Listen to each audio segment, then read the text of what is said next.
Assalamualaikum warahmatullahi wabarakatuh.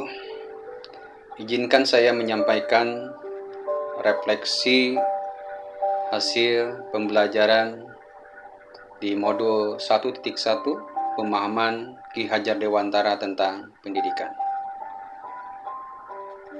Bapak Ibu yang dimuliakan Allah, sebelum saya memahami konsep pendidikan Ki Hajar Dewantara, ada pandangan saya bahwa memandang murid, siswa, atau peserta didik itu sebagai objek. Dia menerima ilmu, dia menerima doktrinisasi, sehingga anak tidak berkembang sebagaimana mestinya, sebagaimana bakat minatnya. Dia tertekan, dia belajar dengan penuh ketakutan. Itu yang terjadi. Guru seolah-olah menjadi rajanya, menjadi pusat sumber dari kegiatan pembelajaran. Itu yang terjadi. Setelah mempelajari pemahaman Ki Hajar Dewantara, tentu saya sangat terkejut. Karena apa yang terjadi dengan konsep pemahaman Ki Hajar Dewantara sangat jauh tanah dari langit, sangat terjadi kesenjangan yang luar biasa. Saya memahami pemahaman Ki Hajar Dewantara. Yang pertama, beliau menggambarkan bahwa pendidikan itu diibaratkan seperti tempat persemaian benih-benih kebudayaan yang itu diorientasikan untuk menumbuhkan sebuah peradaban manusia yang bermartabat. Pendidikan diibaratkan seperti sawah, seperti ladang, dan guru itu seperti petani. Murid itu seperti benih yang memiliki karakternya sendiri, memiliki identitasnya sendiri, yang harus ditanam di tempat persemaian, di sawah, di ladang. Maka guru di posisi ini memiliki tugas dan peran yang sangat luar biasa, karena ia harus menyiapkan tempat persemaiannya. Ia harus menyiapkan sawahnya, menyiapkan ladangnya, menyiapkan kelasnya, menyiapkan situasi kondisi sekolahnya yang nyaman, yang kondusif untuk proses pendidikan. Ia harus menanam benih siswa dengan beragam potensinya yang ada, dengan bakat minat yang berbeda-beda. Ia harus tanam semuanya dengan lahan yang kondusif, lahan yang subur. Ia harus merawat, menjaga peserta didik sesuai dengan kodrat keadaannya, kodrat alamnya, kodrat zamannya, lingkungan sosialnya yang mungkin berbeda-beda. Ada anak yang berasal dari latar belakang sosial ekonomi yang rendah. Ada anak yang berdasar dari latar belakang sosial ekonomi yang cukup tinggi. Membawa karakter, sifat, pembawaan yang berbeda-beda. Dan kesemuanya itu adalah benih-benih yang harus ditanam, yang harus dijaga, dirawat, supaya menjadi pribadi-pribadi yang luhur, memiliki budi pekerti yang baik. Diibaratkan seperti itu pendidikan. Begitu indah Ki Hajar Dewantara menjelaskan tentang pendidikan itu. Tidak ada penjajahan, tidak ada penekanan. Anak tumbuh berkembang dengan bakat minatnya, dengan potensi yang ada, dengan latar belakang yang berbeda-beda, dan ia tumbuh berkembang, menguat sesuai dengan identitas dirinya.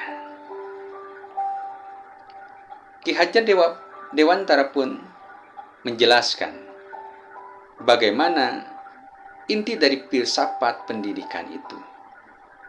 Bahwa pendidikan itu adalah perubahan. Bahwa pendidikan itu adalah dinamis. Tidak statis, tidak stagnan, tapi harus berubah. Harus terjadi perubahan. Perubahan ke arah yang lebih baik.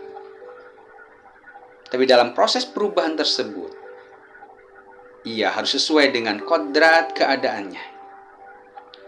Harus sesuai dengan kodrat alam di mana siswa itu ada.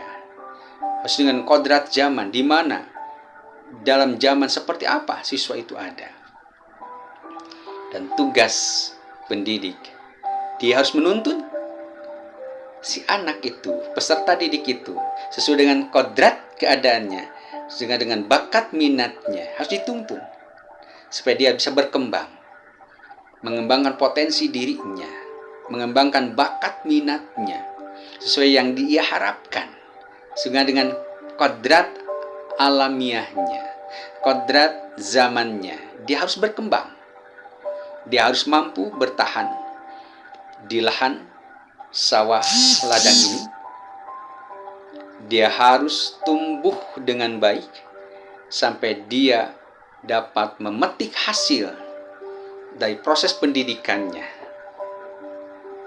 untuk dirinya, untuk keluarganya, untuk masyarakat, atau untuk negaranya.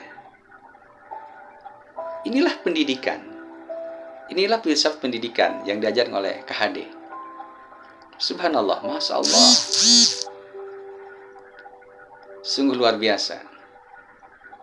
Bapak Ibu, dalam proses perubahan dalam pendidikan ini, tentu ada ajas yang harus diperhatikan. Beliau menjelaskan tentang ajas trikon.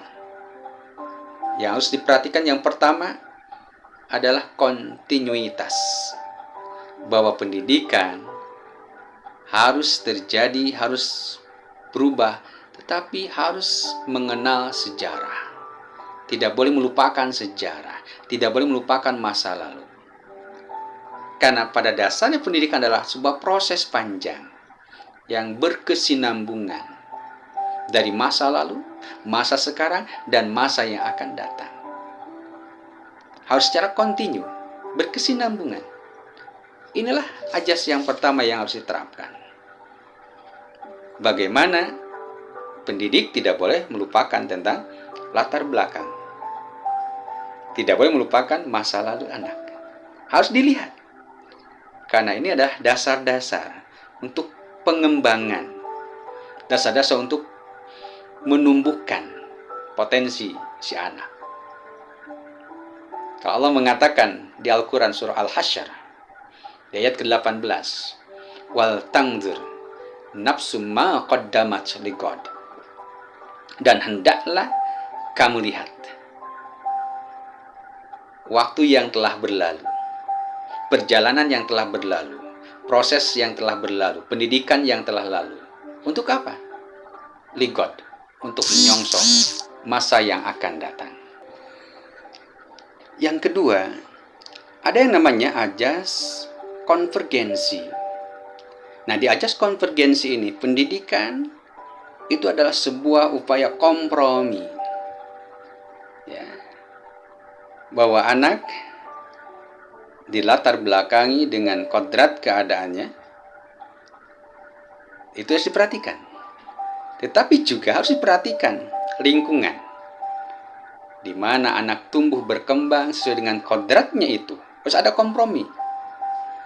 Tidak hanya anak berkembang dengan kodrat keadaannya, tapi juga diperhatikan lingkungan anak itu di mana tumbuh berkembangnya. Lahannya, ini harus lahan yang subur. Ya, sawahnya ini harus sawah yang subur supaya tumbuh benih-benih yang baik, bisa dihasilkan panennya. Begitupun di ajas konvergensi ini, bahwa pendidikan itu mengkompromikan bawaan anak, lingkungan di mana anak belajar, harus memanusiakan manusia sesuai dengan kodratnya, diberikan fasilitas, kesempatan yang sama untuk tumbuh berkembang. Maka di konvergensi ini ada kata dari Allah Subhanahu wa taala, fa'aqim wajhaka fitratallah allati fattaran nas 'alaiha. Maka hadapkan wajahmu kepada fitrah Allah yang Allah berikan fitrah itu kepada manusia. Sesuai fitrahnya, kadarnya, kodratnya, memiliki kodratnya masing-masing. Nah, ini sudah dihadapkan. Harus diperhatikan. Dan juga harus diperhatikan lingkungan di mana ia. Kemudian yang ketiga, ada ajas konsentris. Nah, ajas ini memberikan sebuah gambaran bahwa pendidikan itu harus memiliki ajas keterbukaan, lebih menghargai keragaman, perbedaan, potensi yang berbeda. Anak diberikan kesempatan yang sama, ia merdeka untuk belajar sesuai dengan kodratnya, sesuai dengan keadaannya, sesuai dengan potensinya, sesuai dengan bakatnya. Ini yang namanya merdeka belajar. Dia belajar sesuai dengan kodratnya, dia tidak tertekan, dia merdeka, dia bisa membuka, mengembangkan potensi dirinya tanpa harus kemudian merasa terpaksa. Dia merdeka. Ini ya ajas yang ketiga yang Ki Hajar menjelaskan kepada kita bagaimana proses pendidikan, perubahan dari benih sampai dipanen itu harus dikawal dengan ajas trikon yang tadi. Dalam pelaksanaan proses pendidikan ini tentu juga ada kata kunci yang beliau ajarkan kepada kita, bahwa pendidikan itu, guru itu harus menuntun anak dalam berubah, menuntun anak dalam proses perubahan ke arah yang lebih baik, dari tidak bisa menjadi bisa, dari tidak tahu menjadi tahu. Untuk mengembangkan potensinya, bakatnya, guru harus menuntun. Dengan cara apa menuntun? Memberikan tuntunan itu bagaimana caranya? 3 semboyannya. Yang pertama, guru itu harus menjadi teladan. Dan ini yang berat, Bapak Ibu. Ini yang berat. Guru itu harus menjadi teladan. Bagaimana anak berbicara baik kalau gurunya tidak berbicara baik? Maka contoh ini, teladan ini yang perlu. Ingarso sung tulodo. Guru itu memberikan teladan. Contoh. Kalau anak harus sopan dalam berbicara, maka bagaimana memberikan keteladanan dalam berbicara? Itu yang pertama. Yang kedua, ingarso ing madyo mangun karso. Mampu membangun semangat, mampu membangun motivasi anak, mampu membangun gairah anak dalam belajar, mendampingi anak, membimbing anak dengan hati, pendekatan dengan hati, ya, dengan rasa, dengan kasih sayang. Itu yang dilakukan. Membimbing, menuntun dengan penuh kasih sayang. Seperti kita mengajar anak, menuntun anak untuk belajar, berjalan.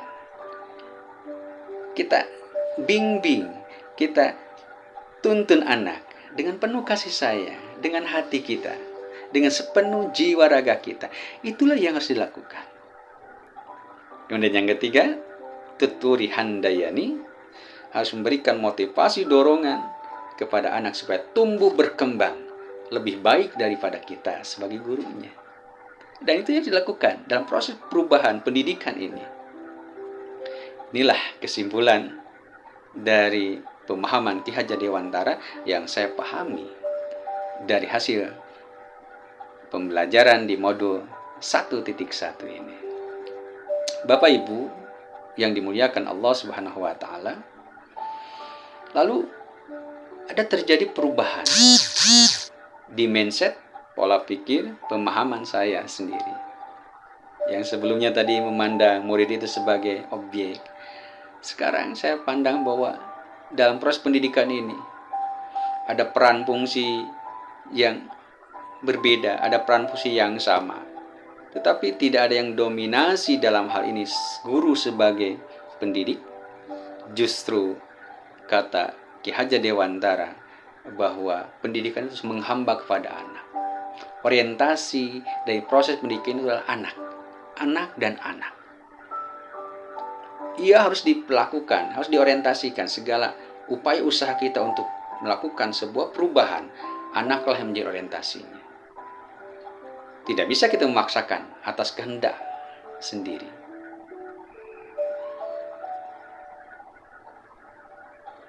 Yang kedua, tentu harus ada perubahan, langkah nyata yang harus saya lakukan dari hasil pemahaman ini. Dan apalah gunanya ilmu kalau tidak diterapkan? Tentu, untuk menerapkan pemahaman ini perlu ada langkah-langkah yang harus saya tempuh. Yang pertama tentu harus ada pendekatan dengan pihak sekolah, di mana saya mengajar. Harus ada pendekatan dengan pihak kepala sekolah, dengan guru, teman sejawat. Harus ada sharing informasi, pemahaman yang sama tentang pemahaman KHD dalam pembelajaran ini. Kemudian yang kedua, harus ada perencanaan yang matang untuk proses KBM, kegiatan belajar mengajar yang berorientasi ke murid. Harus dipersiapkan perangkatnya, programnya, ya, supaya orientasi pembelajaran pendidikan ini murid dan murid. Itu yang kedua. Kemudian yang ketiga, perlu ada upaya usaha untuk melakukan sebuah perencanaan pembiasaan. Pembiasaan yang terintegrasi di setiap materi pendidikan yang ada. Ia terintegrasi di setiap mata pelajaran. Harus terintegrasi. Terintegrasi juga dengan program-program sekolah. Penanaman budi pekerti yang baik. Pembiasaan sesuai dengan sosiokultural. Kebiasaan di mana anak-anak kami berada di lingkungan sosial, kultural, budaya, masyarakat Sunda. Bagaimana berbicara Sunda, bagaimana berbahasa Sunda. Itu perlu ada penanaman, pembiasaan. Makanya di hari Jumat kami sudah mempunyai program pengantar bahasa itu yang digunakan adalah bahasa Sunda. Sebagai sebuah pembiasaan bahwa anak harus berbicara berbahasa Sunda dengan bahasa yang baik, sesuai dengan undak-unduk bahasanya, supaya anak bisa berbahasa yang baik, ya berbicara kepada yang lebih tua seperti apa, kepada yang lebih muda seperti apa, kepada teman sekelasnya seperti apa. Juga diterapkan upaya-upaya untuk menanamkan aspek keagamaan, budaya-budaya keagamaan itu dikembangkan juga di sekolah. Di antaranya dengan penanaman pembiasaan membaca basmalah di awal kegiatan dan di akhir kegiatan membaca hamdalah alhamdulillah. Ini menjadi langkah-langkah yang akan ditempuh dan sudah ada langkah-langkah yang sudah ditempuh, diterapkan, sudah berkembang, sudah berjalan. Seperti tadi dalam penanaman pembiasaan sosiokultural dalam berbahasa, dalam berpakaian, itu sudah diterapkan. Tentu perlu ada langkah-langkah yang lebih nyata, membuat stiker, membuat slogan, ya, membuat sosialisasi kepada orang tua siswa dengan grup WA-nya atau dengan sosialisasi mengumpulkan orang tua. Itu harus dilakukan. Dan itulah langkah-langkah yang harus diterapkan setelah memahami pemahaman Ki Hajar Dewantara ini. Sungguh luar biasa, ilmunya sangat bermanfaat. Mudah-mudahan apa yang saya sharing di kesempatan ini, refleksi dari pemahaman saya, dari pemahaman Ki Hajar Dewantara tentang pendidikan, mudah-mudahan ada manfaatnya. Wassalamualaikum warahmatullahi wabarakatuh.